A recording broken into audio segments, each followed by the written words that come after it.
할렐루야. 네, 어제 이어서 말씀 묵상하도록 하겠습니다. 2장 11절입니다. 요한계시록 2장 11절입니다. 귀 있는 자는 성령이 교회들에게 하시는 말씀을 들을지어다. 이기는 자는 둘째 사망의 해를 받지 아니하리라. 아멘. 아멘.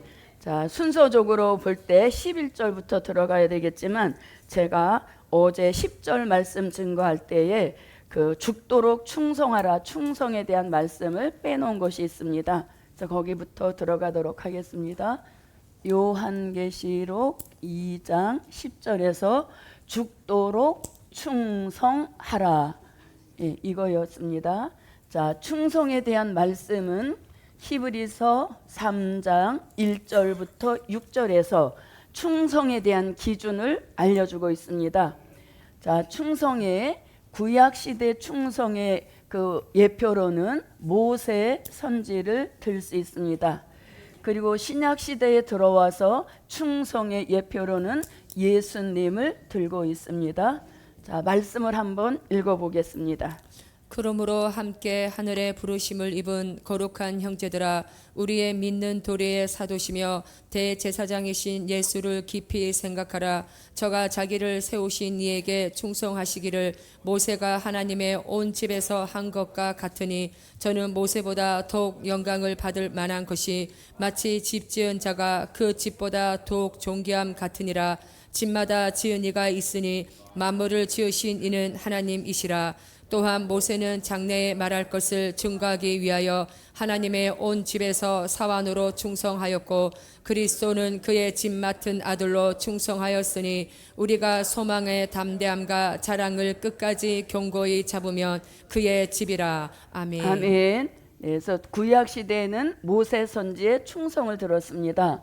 모세는 사환으로 충성하였다, 이렇게 말씀하시는데, 모세의 충성은 어느 정도로 충성하였는가? 그 말씀을 출애굽기 32장 32절로 33절의 말씀을 참고해 보겠습니다. 이 모세 선지는 자기의 생명이라도 바쳐서 사명을 감당할 충성심을 가지고 있던 표현인 것입니다. 그러나 합의하시면 이제 그들의 죄를 사하시옵소서. 그렇지 않사오면 원컨대 주의 기록하신 책에서 내 이름을 지워버려 주옵소서. 여호와께서 모세에게 이르시되, 누구든지 내게 범죄하면 그는 내가 내 책에서 지워버리리라. 네, 아멘. 자기의 이름을 생명책에서 지워주실지언정 백성의 죄를 용서해 주십시오. 이것이 모세 선지의 충성인 것입니다. 자, 그 다음에 예수님의 충성은 아들로서의 충성입니다.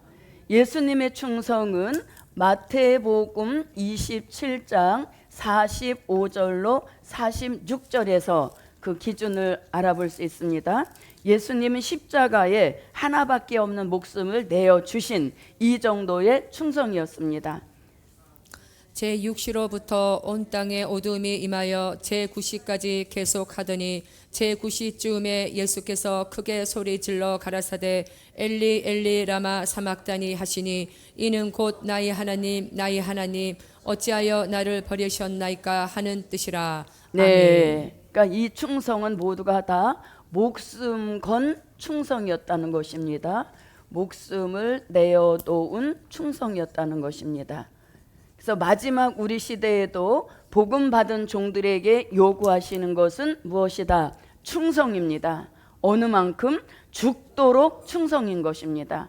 죽을 만큼 충성하라는 것이죠.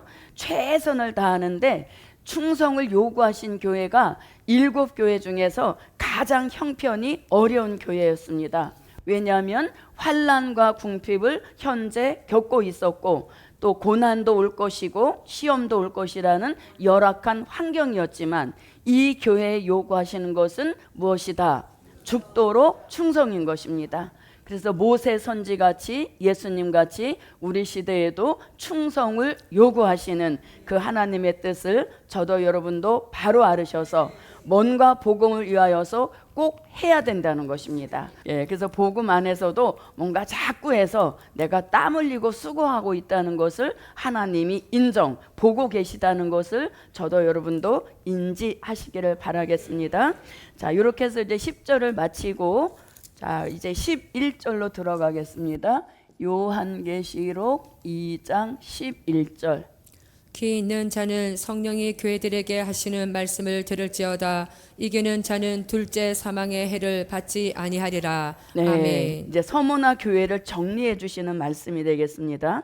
여기서 이제 귀 있는 자는 이렇게 말씀합니다. 여기서 말씀하시는 귀는 이 귀에 대한 특징을 가장 설명 잘해 주신 말씀이 이사야 50장 4절로 5절입니다. 그래서 이사야 50장 4절로 5절에 보면 학자의 귀라는 말씀이 나옵니다. 그럼 이 학자의 귀라고 하는 것은 될 일의 말씀이 잘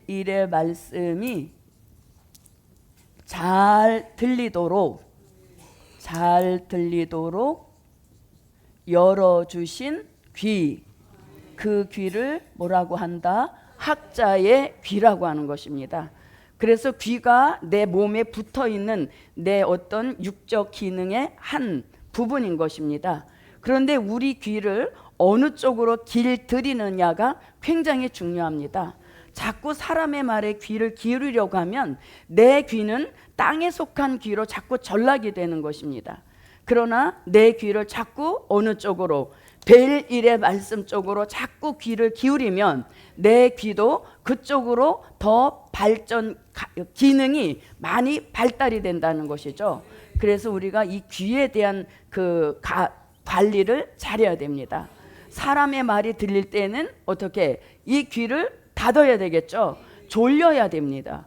그런데 사람의 말이 들릴 때는 반짝해서 이렇게 막 그랬구나, 그랬어, 그렇구나 이렇게 하다가 될 일의 말씀이 들리면 이게 반대 모드로 전환이 된다면 이건 무슨 귀?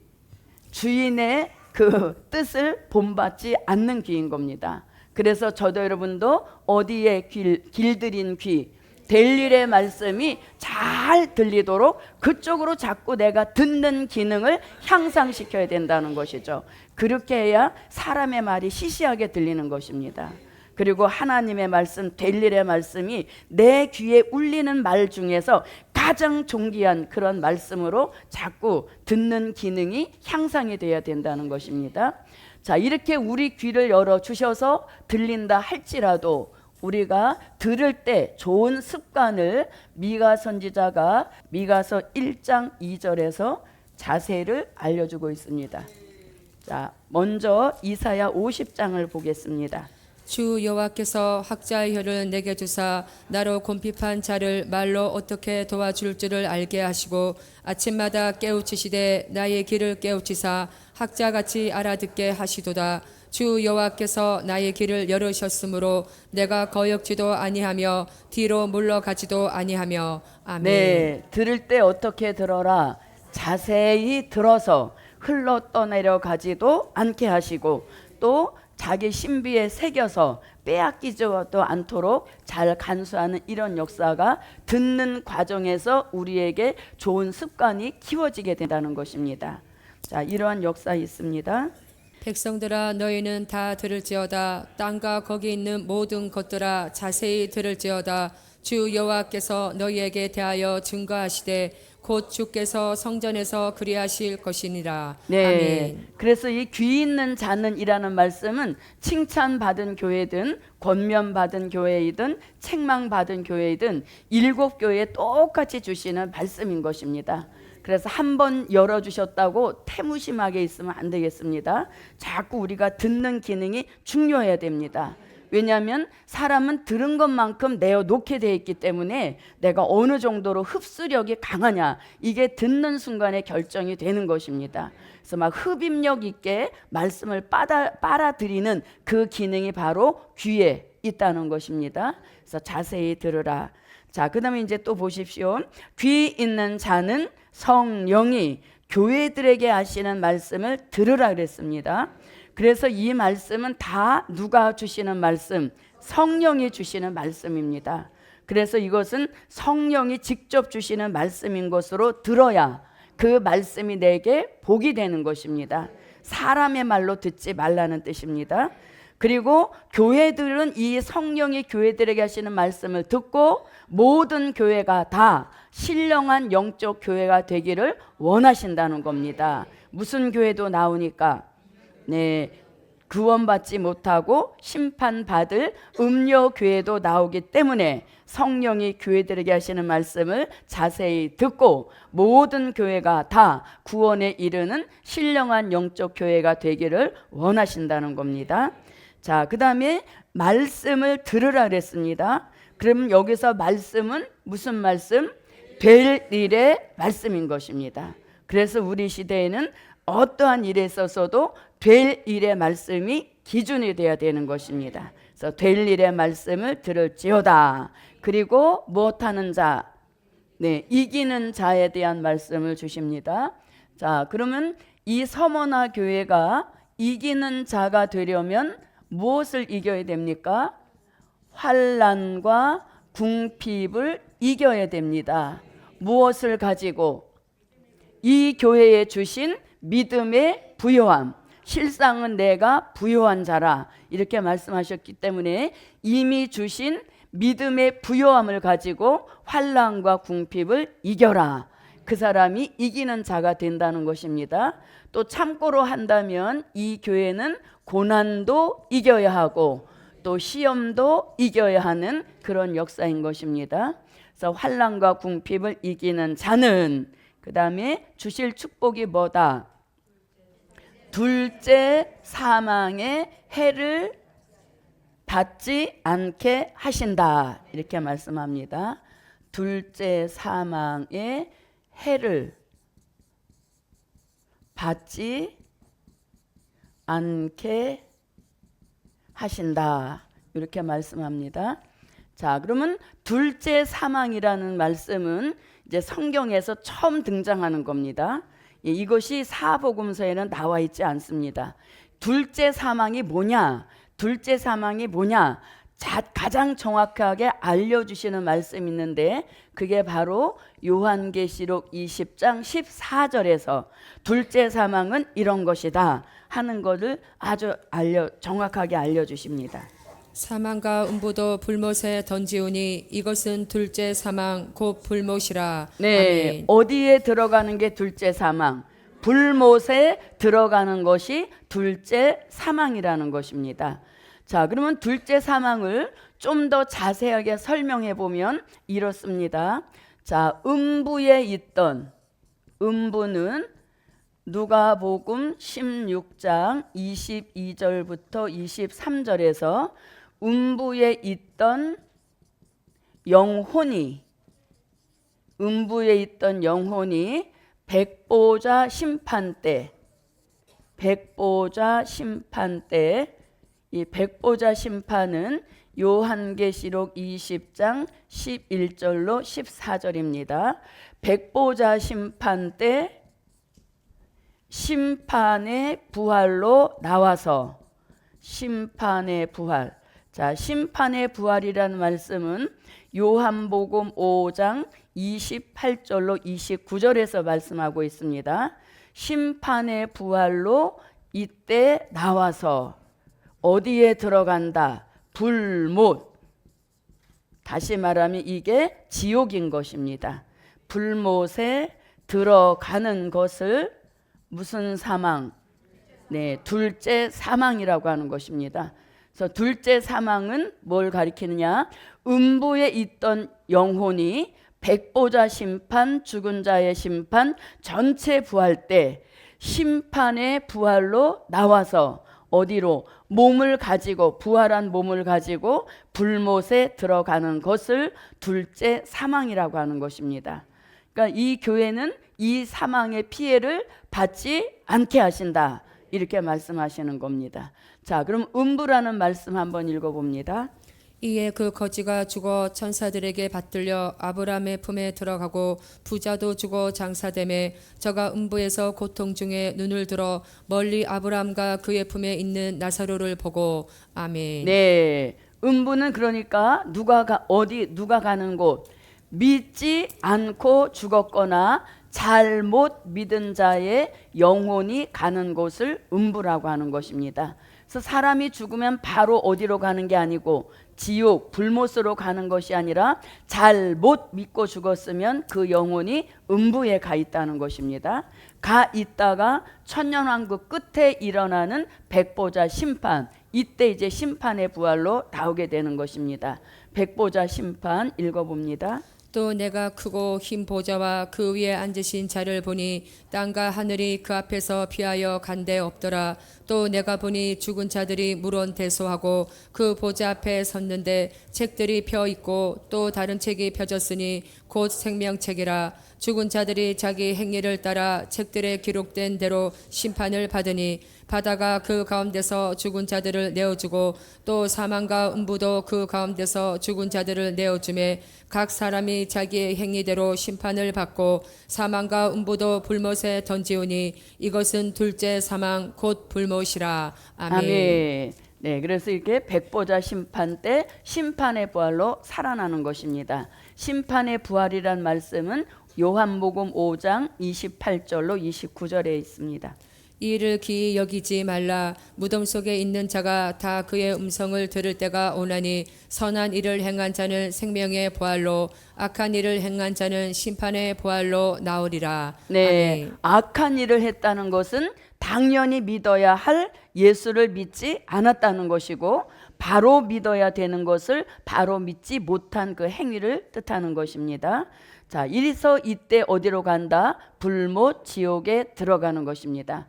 그러니까 둘째 사망은 낙원에 있는 자와는 상관이 있다 없다. 낙원에 있는 영혼하고는 상관이 없습니다. 둘째 사망은 음부에 빠진 영혼에게만 해당되는 일이란 얘기인 것입니다. 자, 그럼 둘째 사망이라는 말씀이 본문에도 나와 있고 계시록 20장 14절에도 나와 있고 그 다음에 요한계시록 21장 8절에서도 불못, 둘째 사망 이런 말씀이 나옵니다. 그러나 두려워하는 자들과 믿지 아니하는 자들과 흉악한 자들과 살인자들과 행금자들과 술객들과 우상 숭배자들과 모든 거짓말하는 자들은 불과 유황으로 타는 못에 참여하리니 이것이 둘째 사망이라. 아멘. 네, 둘째 사망. 자, 그러면 둘째 사망이 있다는 것은 곧 무슨 사망도 있었다. 첫째 사망도 있었다는 겁니다. 그러나 성경에 첫째 사망이란 말씀 자체는 나와 있지 않지만 둘째 사망이라고 하는 것은 이미 무슨 사망을 겪었다는 뜻? 네, 첫째 사망을 겪었다는 뜻인 것입니다. 자, 그러면 첫째 사망은 뭐냐? 첫째 사망이라고 하는 것은 육체가 죽은 것, 육체의 죽음을 뜻하는 것입니다. 육체가 죽은 것을 첫째 사망이라고 합니다. 그럼 육체가 죽으면 몸은 흙으로 돌아가지만 그 영혼은 몸을 빠져나와서 어디 아니면 어디, 낙원 아니면 음부로 자동적으로 가게 되는 것입니다. 그래서 낙원에 있던 영혼들은, 낙원이란 말씀은 누가복음 23장 42절로 43절이고 음부는 조금 전에 누가복음 16장 22절로 23절입니다. 자, 그러니까 낙원에 있는 사람들은 무슨 부활로? 생명의 부활로 나오는 겁니다. 언제? 천년왕국 끝에 일어나는 백보자 심판 때 생명의 부활로 나와서 이들은 무궁천국으로 옮겨지는 것이고 음부에 있던 영혼들은 백보자 심판 때 무슨 부활? 심판의 부활로 나와서 불못, 지옥으로 가게 되는 것입니다. 이것이 이제 내세관이 되는 것입니다. 그런데 이 서머나 교회는 뭐를 이겨야? 환난과 궁핍을 이겨야 이 이기는 자의 축복을 받아서 둘째 사망의 피해를 받지 않게 하신다. 이렇게 말씀하시죠. 그래서 둘째 사망의 피해를 받지 않게 하신다는 것은 낙원에 있다는 뜻도 되는 것입니다. 그래서 이렇게 이기는 자에게 주시는 축복은 무슨 사망? 둘째 사망의 피해를 받지 않게 하신다. 둘째 사망은 무엇이다? 음부에 있던 영혼이 백보자 심판 때 심판의 부활로 나와서 그때 불못에 들어가는 것을 둘째 사망이라고 하는 것입니다. 네, 자, 이렇게 해서 이제 서머나 교회를 마치고 세 번째 교회로 들어가 보겠습니다. 자, 세 번째 교회는 교회 이름이 무엇이다? 네, 세 번째 교회 이름은 버가모 교회입니다. 자, 버가모 교회에 해당되는 말씀은 요한계시록 2장 12절부터 17까지의 해당 내용이 버가모 교회입니다. 자, 이 버가모 교회 역시 책망받은 교회입니다. 책망받은 교회이고 또 이 교회에 주신 말씀이 있습니다. 이 교회에 주신 말씀은 말씀을 무장하라. 이러한 말씀을 받은 교회가 버가모 교회입니다. 첫 번째 교회 에베소 교회에 주신 말씀은 무엇입니까? 처음 사랑 회복하라. 두 번째 서머나 교회는 죽도록 충성하라. 그리고 세 번째 교회는 말씀을 무장하라는 것입니다. 그래서 말씀을 무장을 바로 해서 말씀의 기준을 바로 잡고 비진리에 미혹받지 말라는 것입니다. 그래서 버가모 교회는 이런 내용이 되겠습니다. 자, 그러면 12절로 들어가겠습니다. 요한계시록 2장 12절입니다. 읽어주십시오. 버가모 교회 사자에게 편지하기를 좌우에 날선 검을 가진 이가 가라사대 아멘. 네, 자 12절은 이 버가모 교회에 나타나신 예수님의 모습을 뜻합니다. 자, 이 버가모 교회는 예수님이 어떤 모습으로 나타났는가? 버가모 교회 사자에게 편지하기를 좌우에 날선 검을 가진 이 이랬습니다. 자, 나타나신 예수님의 모습은 좌우에 날선 검을 가지신 이로 버가모 교회에 나타나셨습니다. 자, 그러면 좌우에 날선 검이란 이 말씀을 두 가지로 우리가 조금 이렇게 더 깊이 생각해 볼 수 있습니다. 하나는 말씀의 검으로 볼 수 있습니다. 자, 말씀의 검이란 말씀은 히브리서 4장 12절로 13절에 나옵니다. 그리고 이 좌우의 날선 검을 또 다른 표현으로 보면 이것은 심판의 검이기도 한 것입니다. 자, 심판의 검에 대해서는 요한계시록 1장 16절에서 심판주의 입에서 좌우의 날선 검이 나오는 것을 사도 요한이 성령의 감동 속에 보게 된 것입니다. 자, 그 다음에 이 심판의 검에 대한 말씀이 본문 계시록 2장 12절에서도 나오고 또 요한계시록 2장 16절에서도 나오고 있습니다. 자, 16절에서 나오고 이 말씀이 결국은 요한계시록 19장 21절 같은 이런 역사를 이루게 되는 것입니다. 그래서 예수님이 이 교회에 나타나신 모습은 좌우에 날선 검을 가지신 이로 나타나셨는데 그 좌우에 날선 검은 말씀의 검으로 역사하실 때가 있는 것입니다. 말씀의 검으로 역사해 주실 때 그 말씀을 내가 아멘 하고 받아들이면 이 사람은 어디에 이르는 구원에 이르는 복을 받게 되는 것이죠. 그래서 그 좌우의 날선 검이 계속 말씀의 검으로만 역사하시지 않습니다. 말씀의 검으로 역사하셔서 우리에게 자꾸 될 일의 말씀을 들려주시면 그 말씀에 대한 깨달음을 받고 우리가 구원에 이르는 복을 받아야 된다는 것입니다. 자, 그럼 말씀의 검입니다. 하나님의 말씀은 살았고 운동력이 있어 좌우에 날선 어떤 검보다도 예리하여 혼과 영과 및 관절과 골수를 찔러 쪼개기까지 하며 또 마음의 생각과 뜻을 감찰하나니 지으신 것이 하나라도 그 앞에 나타나지 않음이 없고 오직 만물이 우리를 상관하시는 자의 눈앞에 벌거벗은 것 같이 드러나느니라. 아멘. 네, 말씀의 검. 그래서 똑같은 말씀을 똑같은 자리에서 받는데 이 구원을 얻을 사람에게는 그 말씀이 은혜가 되고 그 말씀이 양식이 되고 그 말씀이 기준이 되고 그 말씀이 힘이 되어서 자신을 영생의 길로 구원의 길로 이끌어 주시는 그런 원동력이 되는 것이 바로 말씀의 검, 말씀의 힘인 것입니다. 이런 역사와 축복이 저와 여러분에게 함께 해야 되겠습니다. 그래서 우리는 말씀 앞에 굉장히 민감한 반응을 일으켜야 됩니다. 그래서 말씀을 주실 때마다 그 말씀은 누가 주시는 말씀? 성령이 교회들에게 하시는 말씀이기 때문에 취사 선택해서 들어서는 안 된다는 것입니다. 그래야 우리가 구원에 이르는 복을 받게 된다는 것입니다. 그러나 이 말씀을 받지 않고 거부하는 사람에게는 결국은 심판의 검으로 그 사람에게 내려진다는 것입니다.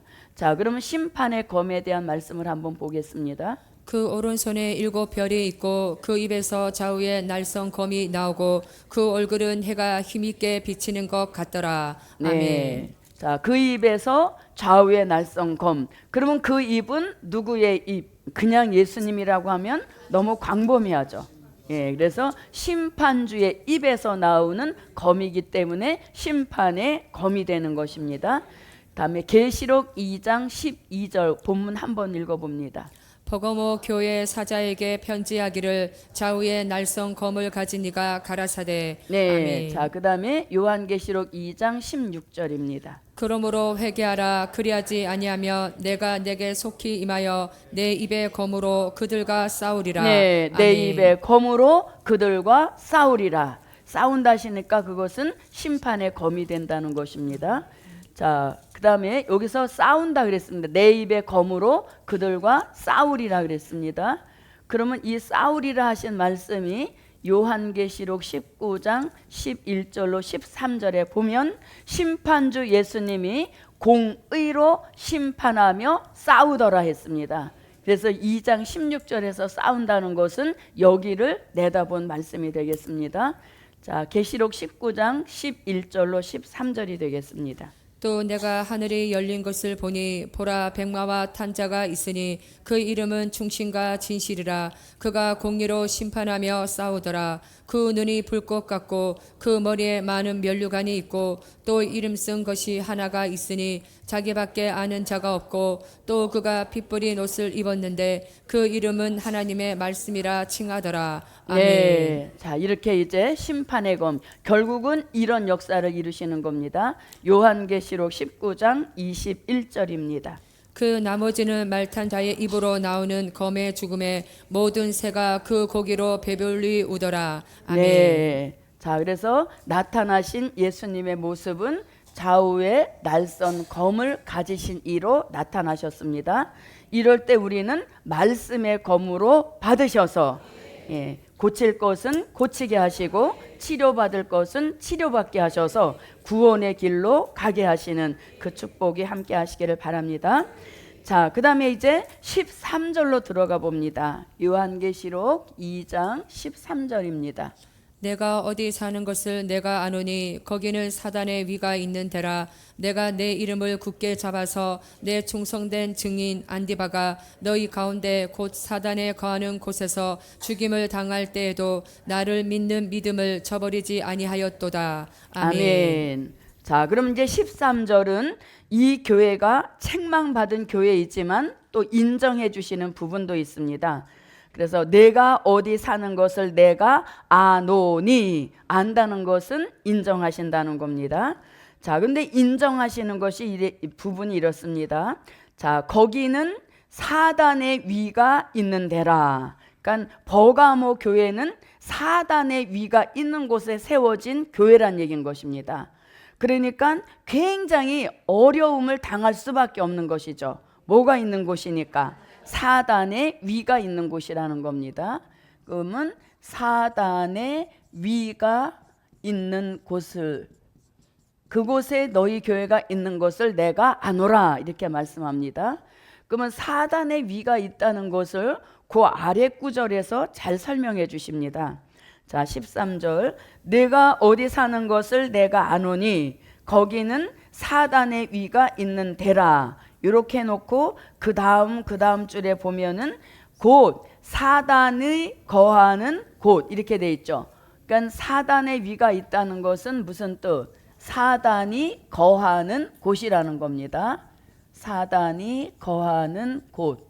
이걸 또 다른 말로 말하면 이것은 사단의 본부, 사단의 본부 또는 사단의 아주 핵심적인 그곳을 가리키는 거죠.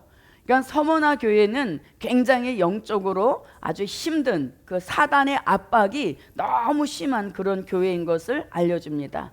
그럼에도 불구하고 사단의 압박이 심하니까 사단에 굴복한 것이 아니라 누가 나왔다? 순교자가 나왔다는 겁니다.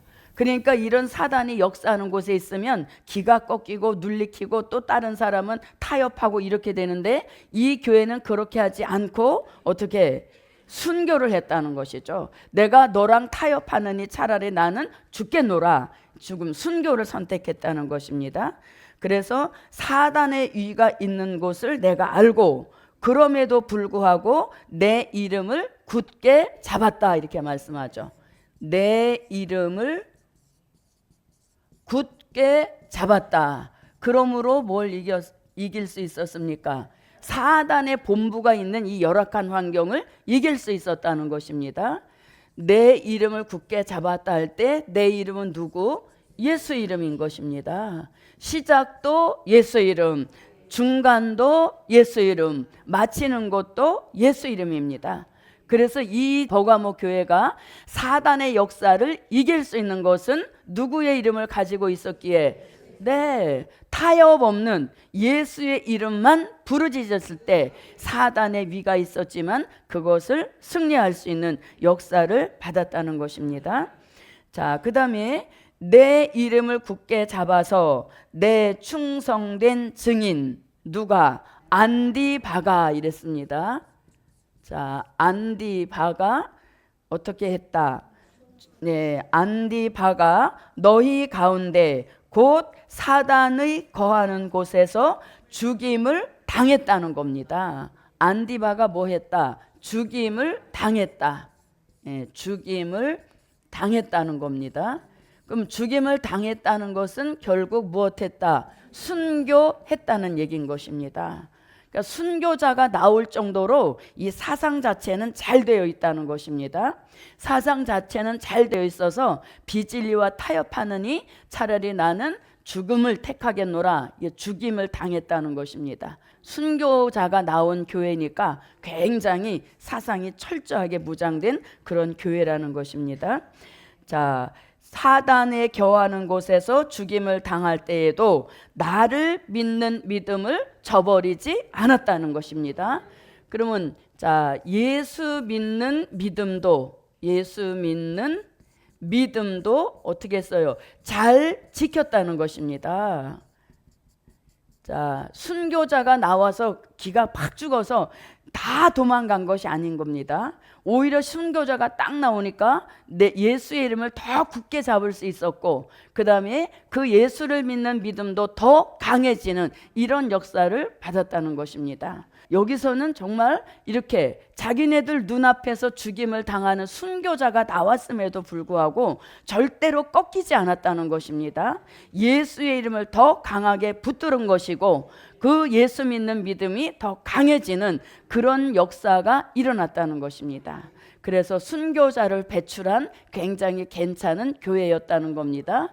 그리고 그 교회는 사단의 위가 있는 곳. 그래서 우리가 교회를 세울 때도 위치, 선정이 굉장히 중요합니다. 뭐 풍수, 지리설 이런 의미를 떠나서 영적으로 흑암이 많이 역사하는 곳이지 않습니까? 예, 그래서 그런 것도 우리가 기도를 많이 해보고 정말 깨끗한 청정지역 같은 영적으로나 육적으로나 그런 것이 좋다는 것을 또 한번 생각해 볼 수도 있는 것입니다. 자, 그래서 이제 이 2장 13절에서는 이제 인정해 주시는 거였습니다. 자, 그 다음에 이제 14절로 들어가 보겠습니다. 자, 14절 읽어주십시오. 그러나 내게 두 가지 책망할 것이 있나니 거기 내게 발람의 교훈을 지키는 자들이 있도다. 발람이 발락을 가르쳐 이스라엘 앞에 올무를 놓아 우상의 제물을 먹게 하였고 또 행음하게 하였느니라. 네, 자, 그럼 이제 14절은 무슨 내용이 되겠습니까? 요한계시록 2장 14절은 책망의 내용을 말씀합니다. 책망의 내용. 그런데 이 교회는 책망이 한 가지가 아닌 겁니다. 몇 가지? 두어 가지 이렇게 하죠. 두어 가지.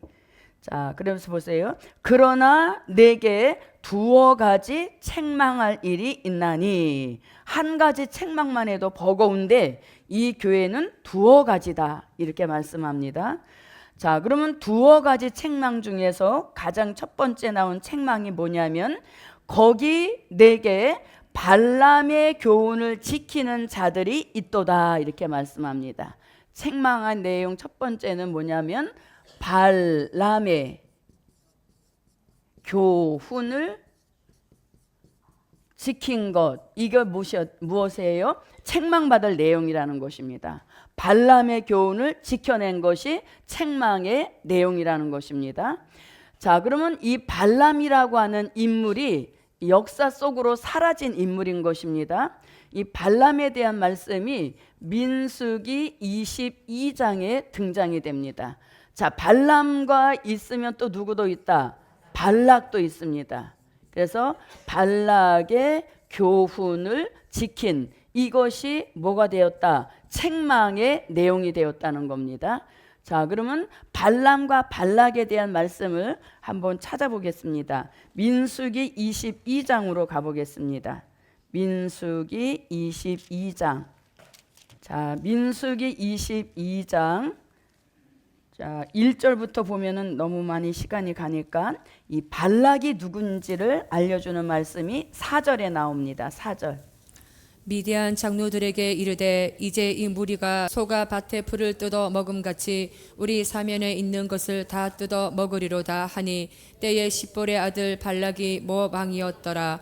그가 사자를 네, 4절 한 절만 읽어봅니다. 아멘. 자, 발락은 어느 나라의 왕?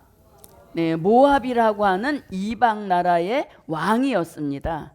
그런데 이 모압 왕이 이렇게 출애굽한 이스라엘 사람들이 가는 곳마다 막 이 승리를 하고 막 이렇게 민족이 번창을 하니까 자기네 나라도 먹어버릴 것 같은 겁니다. 그래서 아주 자기가 생각할 때 위태로움을 느낀 것입니다. 그래서 생각해낸 게 이제 6절이 되겠습니다.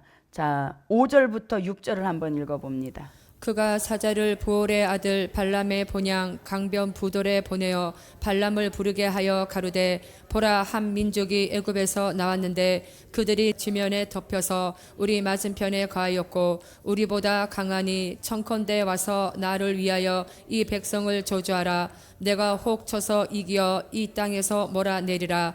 그대가 복을 비는 자는 복을 받고 저주하는 자는 저주를 받을 줄을 내가 알미니라. 네, 아멘. 그러니까 발람은 어느 나라 소속인지는 모르지만 선지자였다는 겁니다. 왜냐하면 예언을 하는 그런 일을 하고 있었기 때문인 겁니다. 그런데 6절에서 보니까 이 모압 왕 발락이 발람을 불러서 뭘 시키는 겁니까? 6절에 이 백성을 저주하라는 것입니다. 그럼 이 백성은 어느 백성? 출애굽한 이스라엘 백성을 가리키는 거죠. 그래서 이스라엘 백성을 저주하라 이렇게 이제 사주를 넣은 것입니다. 그랬더니 이제 이 발람이 그런 사주를 받고 어떤 결정을 하는가 하면 이제 하나님 앞에 물어봤어요. 물어봤더니 12절 같은 응답이 내려진 겁니다. 12절을 한번 읽어봅니다. 하나님이 발람에게 이르시되 너는 그들과 함께 가지도 말고 그 백성을 저주하지도 말라. 그들은 복을 받은 자니라. 네, 아멘. 하나님께서 이스라엘 백성에게 복을 주셔서 그 민족이 자꾸 번창해지는데 그 민족을 자기네 민족 쳐들어올까 봐 뇌물을 주고 이제 사주한 겁니다. 이스라엘 백성을 저주해달라. 이렇게 하여서 이제 이 발람이 기도 중에 물어보니까 응답이 뭐라고 12절에서 너는 그들과 함께 가지도 말고 더욱더 그 백성을 못도 하지 말아라. 저주도 하지 말아라. 이게 첫 번째 주신 하나님의 응답인 것입니다. 그래서 우리가 응답 중에서도 가장 먼저 첫 번째 내려주신 이 응답이 확실한 응답인 것입니다. 그런데 사람들은 그 첫 번째 응답이 내려준 게 자기에게 주신 진짜 응답인데 그 응답이 자기에게 조금 불리하고 그 응답이 자기에게 어떤 좋은 점이 아닌 것 같으면 또 물어보죠. 그럼 이제 그때부터 내리는 응답은 주관적인 것이 개입이 됐다는 얘기인 겁니다. 그런데 이제 이렇게 가지 말아야 했으면 가지 말아야 되는데 21절부터 이제 이 발람이 거짓 예언을 해주려고 출발하는 장면이 나오게 되는 것입니다. 그래서 이 발람은 어느 나라 소속인지는 모르지만 선지자였습니다. 그러면 이 발람의 교훈을 뭐냐 이겁니다. 발람의 교훈이라고 하는 것은 자 말씀만을 쫓아가야 할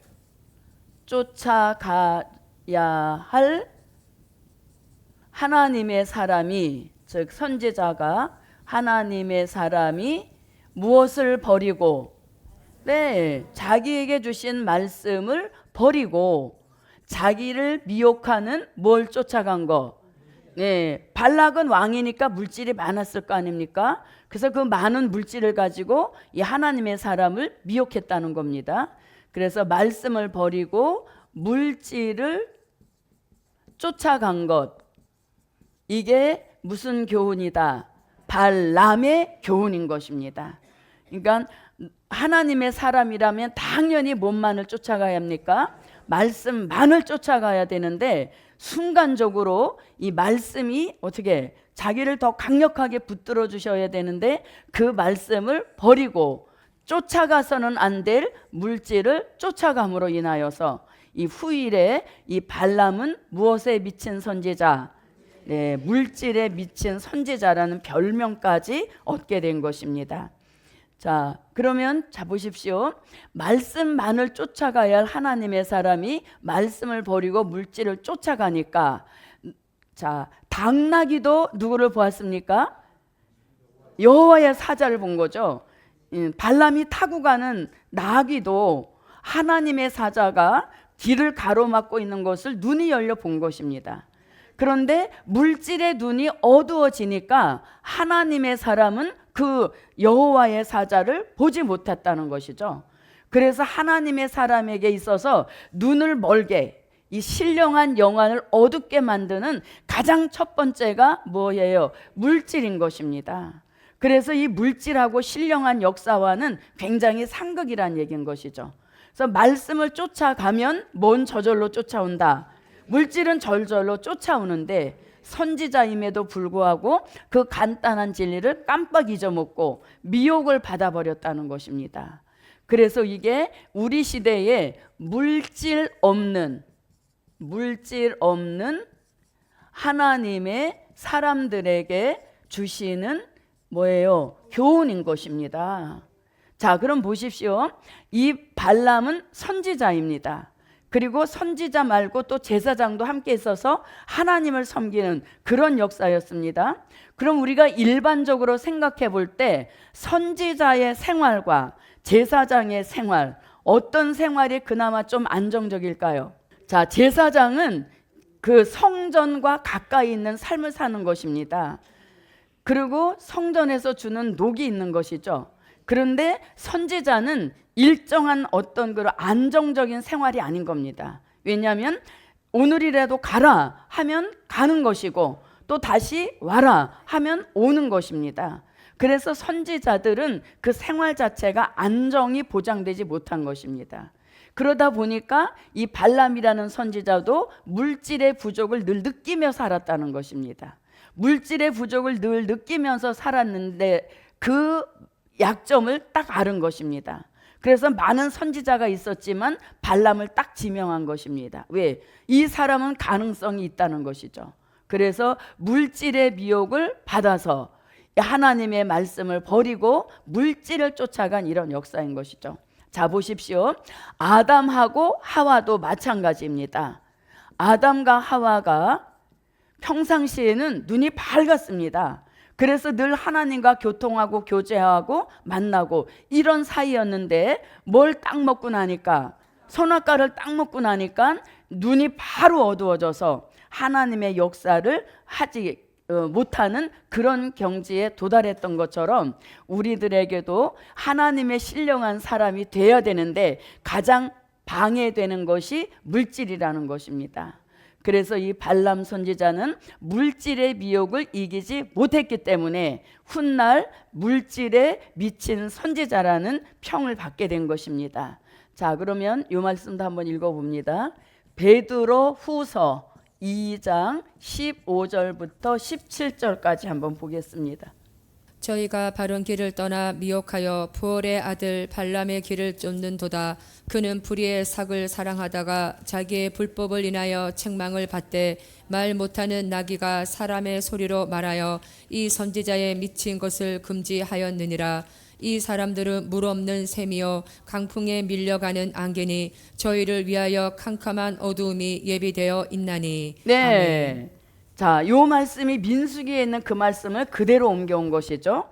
자, 15절. 저희가 바른 길을 떠나 미혹하여 물질에 미혹받아서 부올의 아들 발람의 길을 쫓아간다는 겁니다. 그리고 그 발람은 불의의 싹을 사랑하다가, 불의의 싹이 뭡니까? 자기가 받아야 할 싹이 아니란 것이죠. 그걸 사랑했다는 겁니다. 그래서 바울도 뭘 사랑하는 것이, 물질을 사랑하는 것이 일만하게 뿌리라고 했죠. 그래서 부올도, 이 발람도 딱 거기에 걸린 것입니다. 그래서 불의의 싹을 사랑하다가 자기의 불법을 인하여 책망을 받되 말 못하는 나귀가 사람의 소리로 말하여 선지자의 미친 것을 깨우쳐줬다는 것이죠. 급하니까 하나님은 누구도 말하게 하셨다. 네, 나귀가 말했다는 것은 딱 한 번, 누구를 깨우치려고, 돈에 눈이 먼 하나님의 사람 발람을 깨우치려고 나귀까지도 말을 시키게 하신 하나님의 전능하심이시죠. 그래서 나귀를 통해서 깨우침을 줬다는 겁니다. 자, 그 다음에 17절 한번 봅니다. 자, 이 사람들은 물 없는 샘이요 그랬습니다. 이 사람들은 누구? 발람의 교훈을 쫓아간, 물질 쫓아간 이 사람들은 샘은 샘인데 뭐가 없다? 물이 없다는 겁니다.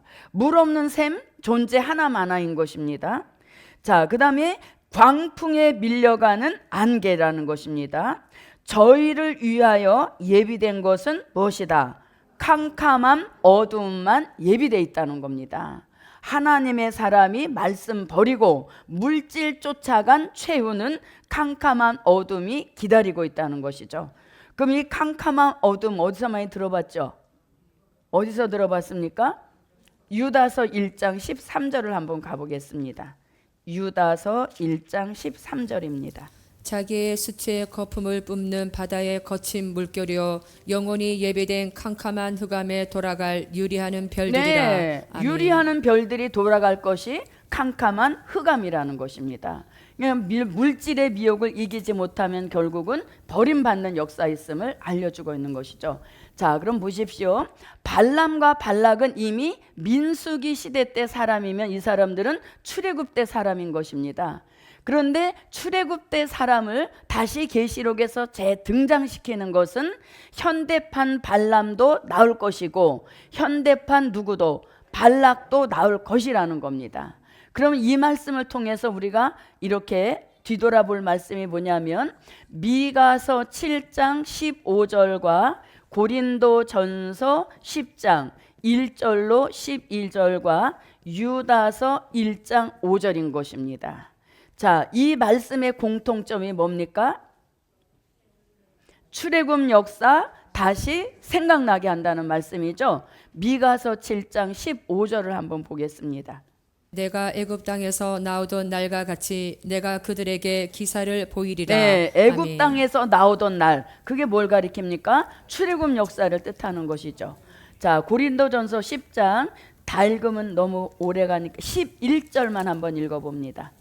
저희에게 당한 이런 일이 거울이 되고 또한 말세를 만난 우리의 경계로 기록하였느니라. 네, 아멘. 바울이 고린도전서 10장에서 출애굽 때 있었던 일을 쭉 말씀합니다. 그리고 마지막 정리를 뭐냐면 출애굽 때 있었던 일은 말세를 만난 우리에게 거울이고 말세를 만난 우리들에게 경계로 주셨다는 것이죠. 그래서 출애굽 역사를 말씀한 겁니다. 자, 유다서 1장 5절입니다. 너희가 본래 범사를 알았으나 내가 너희로 다시 생각나게 하고자 하노라. 주께서 백성을 애굽에서 구원하여 내시고 후에 믿지 아니하는 자들을 멸하셨으며. 네. 아멘. 그래서 출애굽 때 있었던 일이 우리에게 거울이기 때문에 하나님의 사람은 철저하게 물질에 깨끗하라. 예, 이 말씀을 강조해 주고 계시는 겁니다. 그래서 저도 이렇게 파송을 받아서 가면 이 재정에 대한 것을 굉장히 아주 깔끔하게 정리를 하는 편입니다. 그래서 지출 결의선이 뭐 이런 것을 정확하게 해서 저는 한 번도 이 재정에 대한 돈을 제 손으로 만져본 적이 없습니다. 예를 들어서 누가 와서 신방을 받았거나 또는 교회를 방문해서 감사하다고 예물을 올려도 제가 그 봉투 열어서 이분이 얼마 했지? 이렇게 한 번도 세어본 적 없습니다. 그대로 보관했다가 주일날 올려서 그냥 기도하고 다시 또 그대로 재정에 들어가지 제가 한 번도 제 손으로 이분 신방 받고 얼마 했지? 이분이 우리 교회 방문하고 얼마 했지? 이렇게 세어본 적이 한 번도 없어요. 왜? 제 관할이 아니거든요. 저는 뭐만 잘하면 교회의 인도만 잘하면 되는 것이지 그 재정은 제 분야가 아니기 때문에 절대로 만지지 않는 것입니다. 그래서 하나님의 사람에게 가장 중요한 것은 무엇이다? 물질, 깨끗하라는 것입니다. 그래서 우리가 하나님이 이 마지막 우리 시대에 선지 사명 있어서 부르신 종들, 그 종들에게 요한계시록 22장 6절 같이 뭘 부어주셔서 선지자들의 영을 부어주시면 우리 안에 있는 사리사욕이 다 죽어져서 진짜 선지자가 되게 하시는 이런 역사와 축복을 주신다는 것입니다. 계시록 22장 6절입니다. 또 그가 내게 말하기를 이 말은 신실하고 참된지라 주 곧 선지자들의 영의 하나님이 그의 종들에게 결코 속히 될 일을 보이시려고 그의 천사를 보내셨도다. 네. 아멘. 그래서 선지자들의 영이 오게 되면 우리가 선지 같은 마음도 갖게 하시고 선지자의 생활, 선지자의 체질 이런 것들을 갖게 하셔서 물질에 대하여서도 욕심 부리지 않게 하시고 나에게 딱 해당한 그것에 만족하게 하시는 이런 역사와 축복을 주신다는 것입니다. 자, 그 다음에 이 발락은 이방 나라의 왕입니다. 왕이니까 뭐가 풍부해요? 돈이 있는 것이죠. 그래서 이 발락이 자기에게 있는 돈을 가지고 발라함에게 거짓 예언을 해달라고 하나님의 사람을 미혹한 겁니다. 그래서 발람의 교훈은 뭐냐? 발람의 교훈이라고 하는 것은 물질의 힘을 가지고 물질의 힘으로 하나님의 사람을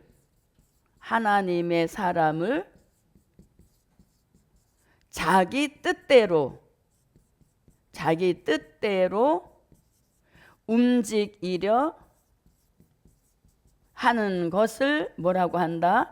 발락의 교훈이라고 하는 겁니다. 그러니까 물질이 자기가 있어가지고 그 물질을 가지고 하나님의 사람을 와라 가라 이것 좀 해라 이렇게 자기 뜻대로 움직이려 하는 이것이 발락의 교훈인 것입니다. 그러니까 물질 없는 사람은 누구의 교훈을 주의해야 되고 물질이 없는 사람은 발람의 교훈을 주의해서 자기에게 가장 미약한 물질이지만 그 물질에 깨끗해야 물질 주시는 축복을 받게 되는 것입니다. 그리고 나한테 하나님이 물질을 많이 주셔서 물질에 힘이 있다. 그러면 그 힘을 가지고 어떻게 하나님의 사람을 움직이려고 하지 말라는 것이죠. 그런데 이 교회는 두 가지 교훈을 다 지켰다는 겁니다. 그러므로 무슨 내용이 된 것? 책망의 내용이 됐다는 것이죠. 그래서 물질이 없을 때는 이 물질에 대한 기준을 바로 잡고 있어서 절대로 물질에 미혹되지 말라는 것입니다. 깨끗하게 살라는 것이죠. 특별히 계시록 7장 1절로 4절 같이 하나님의 인을 맞을 종들에게는 물질관이 깨끗해야 되는 것이에요. 치근치근하게 살지 말라는 겁니다. 그래서 교회가 규모가 작을수록 재정장부를 정확하게 해서 수입과 지출에 대한 것을 확실하게 명기를 해놔야 되는 것이죠. 예, 그게 중요하다는 겁니다. 그리고 돈이 있는 사람은 물질의 힘을 가지고 기분 내키는 대로 쓰지 말라는 거예요. 기분 내키는 대로 쓰지 말라는 겁니다. 그래서 우리가 이렇게 보면은 이번 달에는 11조를 그 교회에 보내라고 하나님이 응답하셔서 이런 분들 계세요. 11조는 뭡니까? 내가 출석 교회에 당연히 드려야 되는 의무인 거예요. 그걸 내 기분 따라서 저 교회가 약하니까 저기 밀어줘야지 이렇게 드리는 것도 그건 불법인 것입니다. 그래서 11조는 내가 출석하고 있는 그 교회에 드리는 것이 합법적인 것이죠. 그래서 발락의 교훈은 뭐라고? 물질을 내 기분대로 쓰지 말라는 것입니다. 그래서 이 물질 많이 주셨으면 복음에 힘을 실어줘야 되겠죠. 복음에 힘을 실어주는 이런 역사를 가리키는 겁니다. 그래서 책망받은 내용 두어 가지는 발람의 교훈도 지켰고 발락의 교훈도 지켰기 때문에, 그러니까 이 교회는 뭐가 문제예요?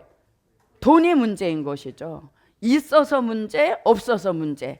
돈이 문제가 된 교회가 어느 교회? 버가모 교회이죠. 누구는 나왔어도, 순교자는 나왔지만 이 물질에 깨끗하지 못한 것이 책망의 내용이 되었다는 것입니다.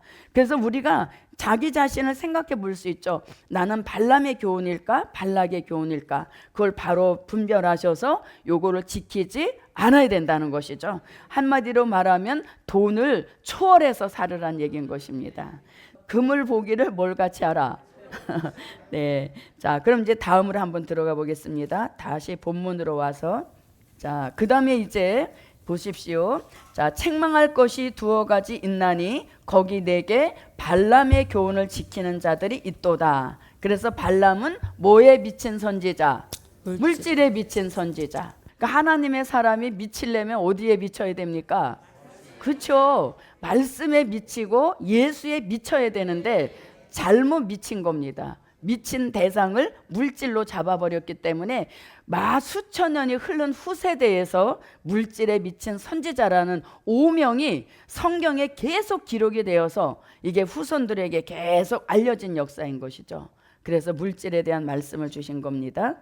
자, 그 다음에 발락의 교훈을 지키는 자들이 있도다. 발람이 발락을 가르쳐 이스라엘 앞에 올무를 놓아 우상의 제물을 먹게 하였고 또 행음하게 하였다.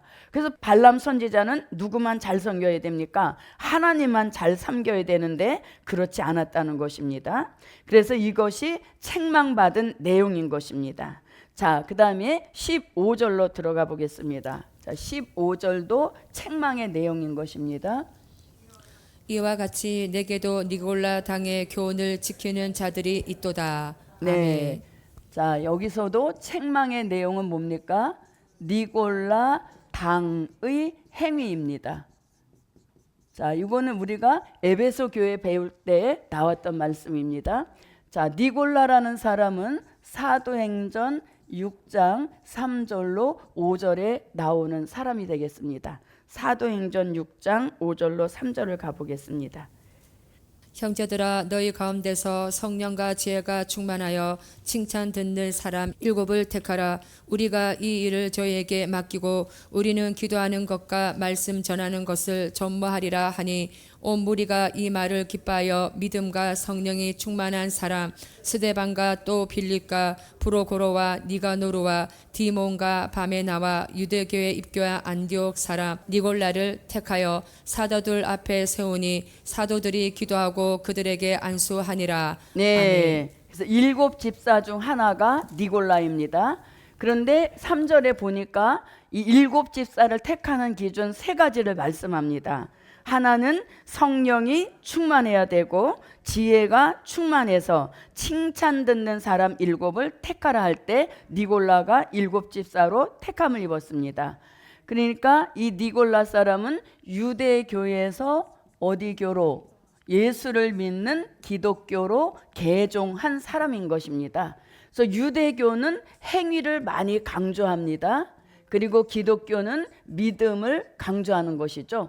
그러니까 이 니골라한테는 행위도 괜찮고 믿음도 괜찮으니까 이 니골라가 칭찬을 많이 받았다는 것이죠. 그래서 본의 아니게 뭘 짓게 되었다? 당을 짓게 되었다는 겁니다. 그래서 우리가 마지막 이 시대에 가장 중요할 게 두 가지죠.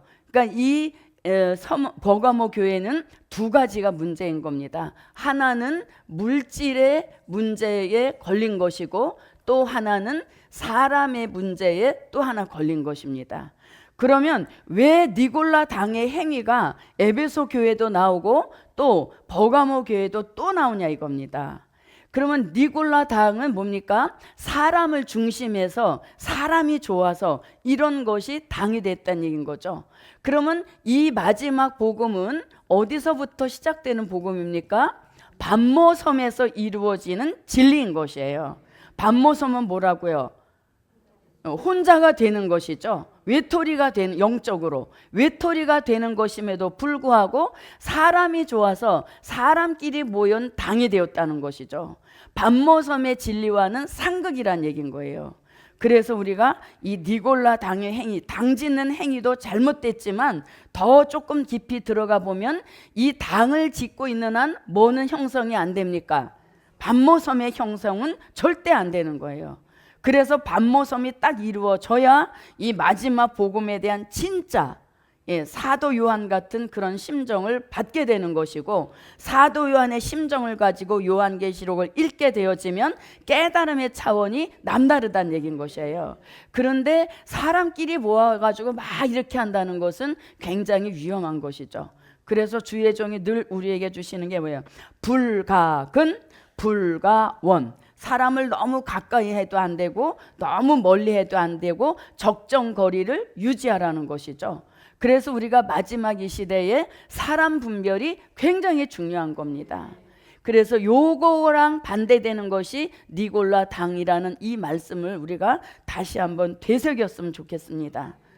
그래서 우리가 이 니골라 당이라고 하니까 당 짓는 것도 굉장히 중요한 것입니다. 그러나 더 중요한 것은 반모섬을 이루라는 요 진리로 한 번 더 깊이 들어갔으면 하는 바람에서 이렇게 말씀을 드렸습니다. 그래서 니골라 당의 행위는 오후 시간에 제게 시간이 주어진다면 다시 말씀을 드리겠습니다. 자, 감사 예물 올렸습니다. 기도드립니다. 고맙고 감사하신 아버지 하나님, 일곱 교회 주신 말씀 신비에 새기는 역사 있게 도와주셔서 먼저는 심령의 성전 이루는 복을 주시옵소서. 고마우신 아버지 하나님, 오늘은 절기 끝날입니다. 끝날에 주실 축복 또 우리가 사모하고 있사오니 사모하는 종들마다 흡족하여 만족한 축복을 내리시옵소서. 드린 물질 응답 주실 줄 믿사옵고 예수 그리스도의 이름으로 기도하옵나이다. 아멘.